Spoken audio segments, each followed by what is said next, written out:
C'est la chronique bien-être de l'été en compagnie d'Olivier Brancard. Olivier, bonjour. Bien, bonjour Vous à êtes tous. énergéticien. Alors, on va rappeler ce que c'est que l'énergétique et surtout comment l'énergétique peut apaiser les tensions que l'on vit au quotidien. Alors l'énergétique, pour ma part, je m'appuie sur la méthode de l'énergétique traditionnelle chinoise avec la circulation de l'énergie à l'intérieur du corps humain, à l'intérieur de vaisseaux de conscience que sont les méridiens du corps humain. Vous avez sûrement tous dû entendre parler de ces méridiens.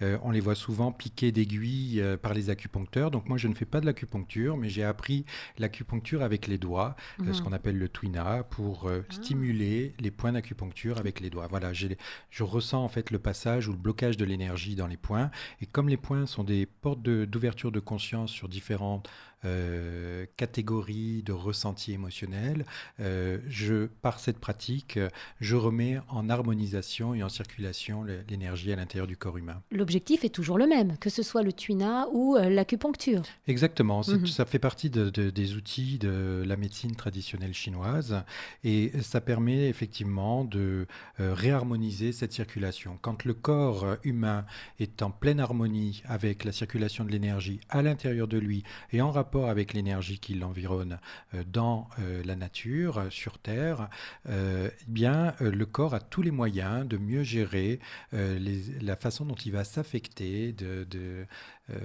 des attaques de la vie, qu'elles soient émotionnelles, les événements, qu'ils soient physiques, et du coup de pouvoir s'auto-réaligner tout seul et pouvoir gérer tout ça. Voilà. Alors, si je comprends bien, tout le travail en énergétique, c'est d'équilibrer, équilibrer aussi ses émotions, puisque le signe apparent d'un mal-être, ce sera peut-être l'excès dans une émotion particulière. Il y en a 5. Il y a 5 émotions, les peurs, la colère, la joie, la réflexion et la nostalgie. Ce qui est important, c'est que nous sommes issus d'une éducation où on nous a souvent dit « ne montre pas tes émotions, laisse-les de côté ». Et pourtant, si je puis donner quelque chose de clé aujourd'hui, c'est de pouvoir vraiment écouter ses émotions, d'accord ?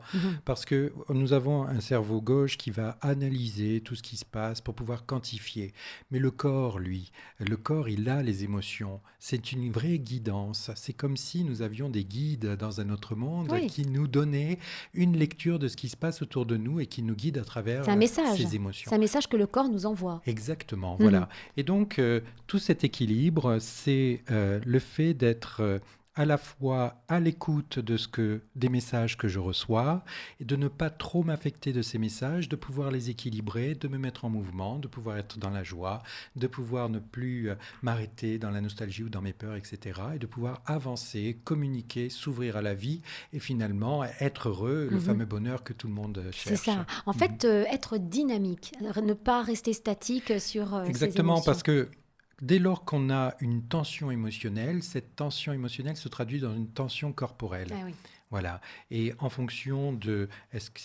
Alors, nous avons déjà parlé des peurs dans l'émission précédente. On a vu qu'on pouvait avoir une tension au niveau des lombaires. Si je suis dans cette peur, je vais avoir une tension physique. Et cette tension physique va aller crescendo tant que je n'aurai pas trouvé la solution pour... voilà. Alors aujourd'hui, nous allons parler de la colère, la deuxième émotion, la colère. Voilà. Alors comment elle se manifeste, cette colère, et puis comment en venir à bout ? Alors, la colère, en énergétique traditionnelle chinoise, ça correspond au méridien du foie et de la vésicule biliaire.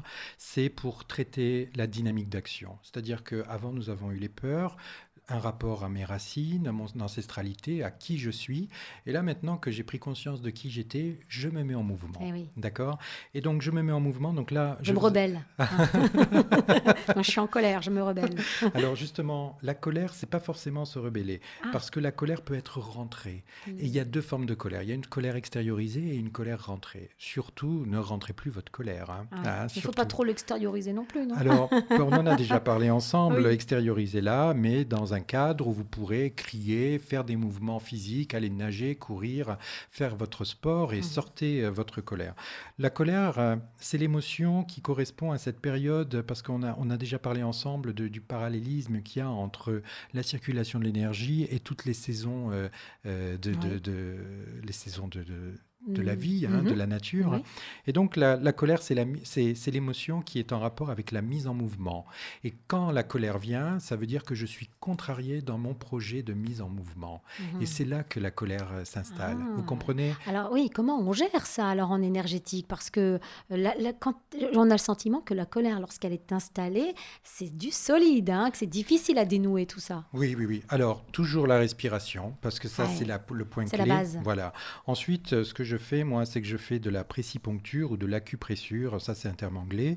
Donc, c'est-à-dire que j'appuie sur les points d'acupuncture. Et étant donné qu'il y a ce fameux trépied dont nous avons déjà parlé dans l'émission précédente, qui permet de trouver des portes d'entrée et d'équilibrer notre, entre guillemets, tabouret intérieur, Oui, d'accord? oui, oui. Du coup, on peut remettre en avant un appel d'énergie sur le circuit d'énergie qui va appeler le blocage qu'il y a dans les méridiens du foie et de la vésicule biliaire. Voilà. Ah oui, alors là, mais concrètement, ça donne quoi? Parce que là, ce sont de jolis mots, Olivier. C'est pas facile à mettre en pratique. C'est difficile à exprimer là, notamment, mais ce qui est important aussi, c'est cette prise de conscience, puisque finalement, l'énergie à travers les méridiens, c'est quoi? C'est une conscience. C'est une conscience universelle que nous avons aussi à l'intérieur de notre corps.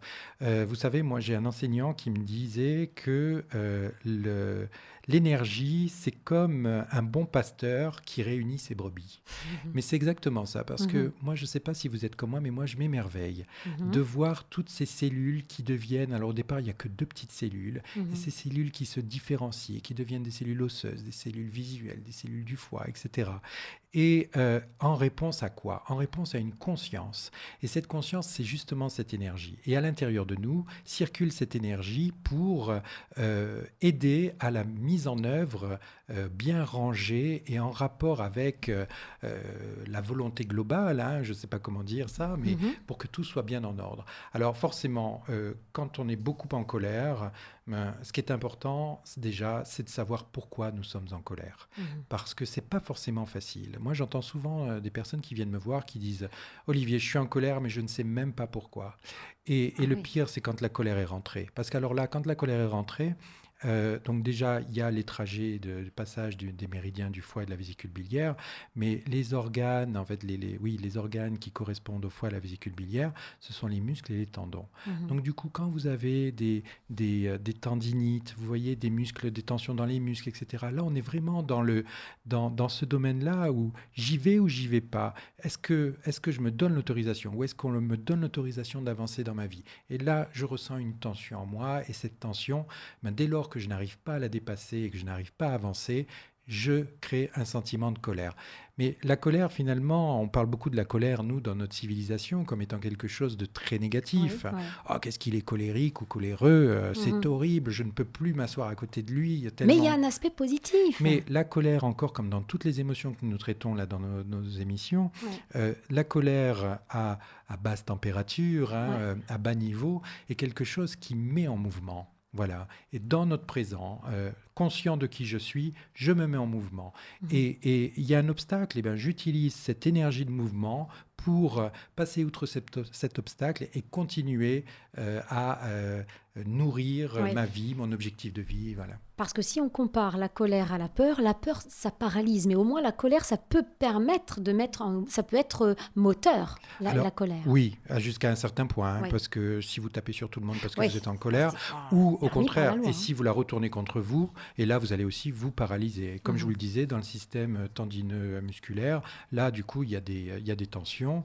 Et d'ailleurs, ce qui est intéressant, c'est que vous savez, les muscles et les tendons sont en rapport avec le système osseux directement, puisque principalement, nos muscles utilisent des tendons pour être sur l'os.